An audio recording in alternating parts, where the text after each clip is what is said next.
कोकणातील प्रत्येक अपडेट जाणून घेण्यासाठी आजच माझे कोकणच्या सोशल मीडिया प्लॅटफॉर्मला लाईक, फॉलो आणि सबस्क्राईब.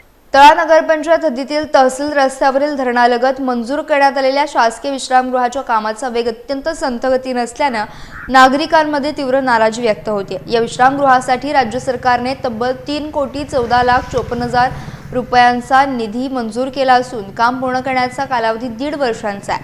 मात्र काम सुरू होऊन जवळपास 1 वर्ष होत असतानाही आजपर्यंत केवळ कॉलम भरण्याचेच काम झाले असून प्रत्यक्ष बांधकाम फारसे पुढे सरकलेले नाही. तळा तालुक्यात कुडेलेणी, तळवळ किल्ला, वावे हवेली धरण यांसारखी ऐतिहासिक आणि निसर्गसंपन्न पर्यटन स्थळे आहेत. त्यामुळे येथे पर्यटक, इतिहास अभ्यासक, तज्ज्ञ तसेच विविध शासकीय अधिकारी, पदाधिकारी आणि मंत्री महोदय सतत ये-जा करत असतात. मात्र शासकीय विश्रामगृह नसल्यामुळे त्यांची मोठी गैरसोय होतीये.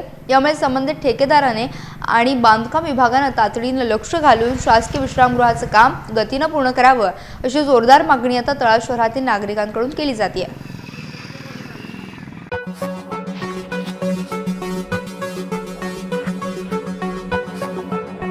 Thank you.